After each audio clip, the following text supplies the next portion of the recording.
अगर रात अंधेरी है तभी तारों के चमकने का अहमियत भी है। और खाली हाथ लौटेंगे तो खाली हाथ लौटने से ना सबसे ज्यादा तकलीफ आपको आए ही क्यों थे जब खाली हाथ लौटना था। तो छोटा बच्चा को देखिए ना, उसको नया खिलौना दिला दीजिएगा ना, नया खिलौना, तो मेहमान के सामने अपने गड़िया के रगड़ेगा, देखिए मेरा गाड़ी कैसे भाग रहा है। आपको क्या लगेगा? बच्चा है अभी। उसी तरह से अभी कई लड़कों मोटरसाइकिल है लेके ऐठ रहा है, वो सभी अभी बच्चा है। हमको सबसे बड़ा गिफ्ट चाहिए आप लोग की नौकरी। समझ में आ गया कि नहीं आ गया? तो सारे लड़के लोग, लड़की लोग, ऑनलाइन ऑफलाइन जहां भी हैं, सबसे बड़ा हमारे लिए गिफ्ट होगा, आप अपनी सैलरी से माता पिता के हाथ में एक बार पहली सैलरी रखिए, वो मेरे लिए सबसे बड़ा गिफ्ट होगा। अभी आप लोग के लिए ठीक ठाक समय है। समय ठीक ठाक इसलिए है कि अभी आप लोग नए नए आए हैं पटना के लिए, नए नए आए हैं। एक समय बीतेगा ना तो गार्जियन का प्रेशर आने लगेगा, खुद से एक अजीब लगने लगेगा, खुद से लगेगा अजीब कि हम इतने साल से हो गए हैं अभी तक रिजल्ट नहीं हुआ।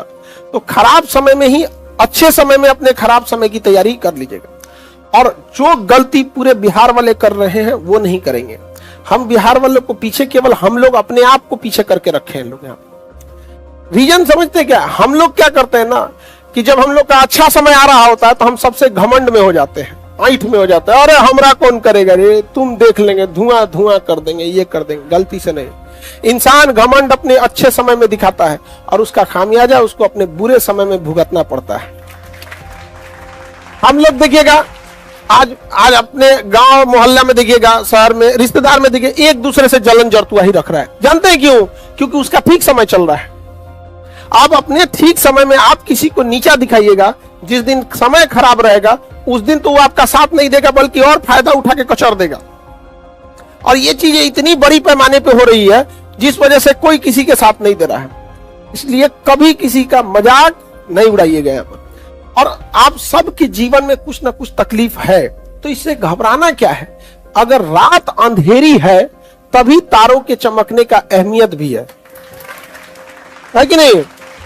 जीवन में अगर तकलीफ ही नहीं होगा, चुपचाप एक अमीर घर में जन्म लिए, खाने पीने का कोई कमी नहीं था, आधा घंटा पढ़ते थे, मम्मी हॉर्लिक्स लेके आ जाती थी, बाबू पी लो, तो जो समझ में बोला था ना कि लड़की को क्यों पढ़ा रहे हैं, लड़की को पढ़ाए क्या फायदा है, उसके घर के सामने आधा घंटा वही नगाड़ा बजवाइएगा। नहीं समझ में आ गया? आधा घंटा। बहुत सारे लड़कियों को लोग पढ़ाई से रोक देते हैं।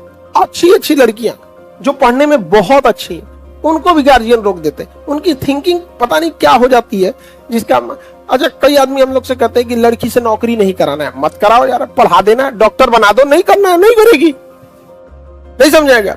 आपके पास कोई चीज है तब छोड़ दीजिए, तब ना महानता है कि बिना छोड़े कर। उस तरह तो हम कह देंगे अमेरिका के राष्ट्रपति बनने का मन नहीं था, राष्ट्रपति बनने का मन नहीं था। ये कोई बात है? तो गलत लोग भी माँ बाप अगर भेजे यहाँ पढ़ने के लिए तो उसका सदुपयोग कीजिएगा। यहाँ जो नए नए वादे करते हैं सब लड़के लोग, या लड़के लोग, आप लोगों को भी बहुत मन लगता होगा ये सब बातचीत करने में। याद रखिएगा, स्टूडेंट लाइफ में जिस चीज से आपको बहुत खुशी मिली होगी ना, जिस लम्हों में आप खूब खुश रहेंगे ना, 2-4 साल बाद उन्हीं लम्हों को याद करके रोएंगे कि ये गलती नहीं किए रहते तो आज हम भी सफल होते। हम लोगों के पास देखो, पढ़ाई बहुत टफ नहीं है। दुनिया का सबसे आसान काम है पढ़ना और पढ़ाना। हम लोग का उद्देश्य है कि एजुकेशन को कैसे भी करके एफोर्डेबल बनाया जा सके। हर चीज का कुछ ना कुछ उद्देश्य होता है, कोई पैसा कमाने के लिए, कोई फेम कमाने के लिए। हम लोग का उद्देश्य है हम लोग व्यवस्था चेंज करें। जैसे अभी आप गौर से देखेंगे, अब एक व्यवस्था, एक दौर आ चुका है जब सब लोग का कहना है कि एजुकेशन को व्यापार मत बनाइए। एक समय था कि जिन टीचरों का शकल देखने के लिए 2 लाख रुपया दिल्ली और कोटा में जाके देना होता था, आज वो शिक्षक आपके शहर में आके महज कुछ पैसों में पढ़ा के जा रहे हैं कि नहीं जा रहे हैं? तो एक व्यवस्था में चेंज लाए हम लोग। पहले रक्षाबंधन लोग घरे में मना लेते थे। आज व्यवस्था में वह चेंजिंग आई है कि पूरी दुनिया देखती है कि रक्षाबंधन कैसा है। नहीं समझ आ गया? कोई जैसे अंबानी साहब अपने बेटा के ब्याह में बहुत खर्चा किए, उनका अपना शौक है, हमारा अपना शौक है। हम बहनों की राखी में अपना दिल खोल के खर्च करते हैं। यहाँ पर नहीं समझे, हमको नहीं लगता है कि शाकाहारी में उससे ज्यादा आइटम कभी बनता होगा यहाँ पे। हाँ, हमेशा कुछ ना कुछ बढ़ाते ही रहते हैं यहाँ पर। और उस दिन मांसाहारी नहीं ना खाया जाता है जी, हर मांसाहारी में किचाइनो ढेर हो जाता है तो उस दिन तो हमारा अपना व्यवस्था। दो चीजों में चेंजिंग हुआ कि नहीं। तीसरी, आप गौर करिएगा कि पहले एक टेस्ट होता था एग्जाम वगैरह पे। हम लोगों ने एक नई व्यवस्था स्थापित करने की कोशिश की कि जिस तरह से आयोग सेंटर बुक करता है, वहां एडमिट कार्ड जारी करके एग्जाम का सेंटर लेता है, अब हम लोग उस तरह से जो भी कंपटीशन, चाहे वो बीपीएससी हो या फिर दरोगा हो या अभी यूपीएससी आ रहा है या जो भी सचिवालय लेवल का, उसमें हम लोग सेंटर भेज के अब वहां एग्जाम कंडक्ट कराएंगे। तो पहले कोचिंग में टेस्ट होता था, अब हम लोग की मेरा मुख्य उद्देश्य यही है कि धीरे धीरे 6 महीना साल भर के अंदर इसे व्यवस्था के रूप में स्थापित कर देंगे। अब कोचिंग में टेस्ट होगा और सेंटर पे जाके क्या देना पड़ेगा, एग्जाम। उसके लाखों रुपए खर्च आते हैं, मतलब अमूमन 10-12 लाख रुपए आते हैं एक बार टेस्ट कंडक्ट कराने के लिए, एक बार एग्जाम कंडक्ट कराने के लिए। सेंटर बुक करना, पुलिस फोर्स देखना, फिर वहां हर चीज का एक एक बेंच पे यहाँ पे एक व्यवस्था स्थापित हुई कि नहीं हुई। पहले लगता था कि कोचिंग में पढ़ाई होती है। आज भी पटना का जितना भी बड़ा अस्पताल हो, जब उसके यहाँ ब्लड खत्म हो जाता है तो लोग कहते हैं कि चल जाओ भैया, लास्ट ऑप्शन चल जाओ यहाँ खान सर के पास, लास्ट ऑप्शन जा यहाँ पे, यहाँ आज के ले जाए। यहाँ पे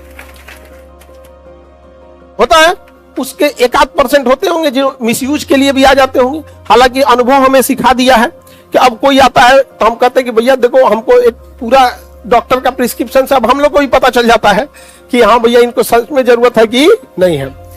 तो एक व्यवस्था चेंज हुआ कि नहीं हुआ। तो कहीं पे भी आप रहिएगा, चाहे जिस डिपार्टमेंट में आप जाइए, वहां कोशिश कीजिएगा कि कोई एक व्यवस्था चेंज करे। आज अगर कोई रिक्शा वाला, सब्जी वाला या कोई ऐसा व्यक्ति है जो बच्चे को नहीं पढ़ा सकता है, जो बहुत अंडर मतलब पॉवर्टी के बहुत नीचे है, तो उसको एक उम्मीद के तौर पे केजीएस को देखता है कि नहीं हम वहां भेज के हम अच्छा से पढ़ा देंगे यहाँ पर। और आप लोग को जब भेजा गया है तो उसका यूज कीजिए।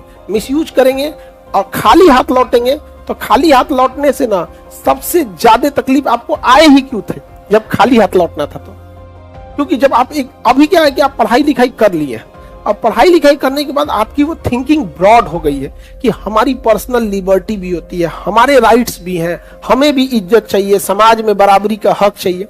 लेकिन अगर अब खाली हाथ लौटिएगा ना, खास करके लड़की लोग, तो जीना और मुश्किल हो जाएगा। छोटा बच्चा को देखिए ना, उसको नया खिलौना दिला दीजिएगा ना, नया खिलौना, तो मेहमान के सामने अपने गड़िया के रगड़ेगा। देखिए मेरा गाड़ी कैसे भाग रहा है, आपको क्या लगेगा, बच्चा है अभी। उसी तरह से अभी कई लड़कों मोटरसाइकिल है लेके ऐठ रहा है, वो सभी अभी बच्चा है आप। लेकिन कुछ भी कर सकते हैं, एज का कोई बाउंडेशन नहीं है। लेकिन पढ़ाई के लिए बाउंडेशन हो जाता है, फिर आपको खुद से अजीब लगेगा, तो दोबारा मन भी नहीं लगेगा पढ़ने के लिए। तो बेटर ये है कि ये मौका है, इसको मत गंवाइए। अगली साल आप लोग मोक्ष प्राप्त करके आइए। मोक्ष का मतलब फॉर्म भरने, दोबारा भरने, एडमिट कार्ड डाउनलोड करने, एग्जाम देने, एग्जाम सेंटर पे जाने, फिर वापस लॉज पे आने, फिर फॉर्म भरने, ये सब जो बार बार पुनर्जन्म हो रहा है, इससे क्या पा लीजिए, छुटकारा, मुक्ति पा लीजिए। समझ में आ गया कि नहीं गया? नहीं तो लड़का लोग तो कहियो ना कहियो कामयाब हो जाता है। कामयाब इन द सेंस लड़कों से क्या उम्मीद किया जाता है, गार्जियन इनकी खुशी, बाहर में जाए सभी कामयाबी।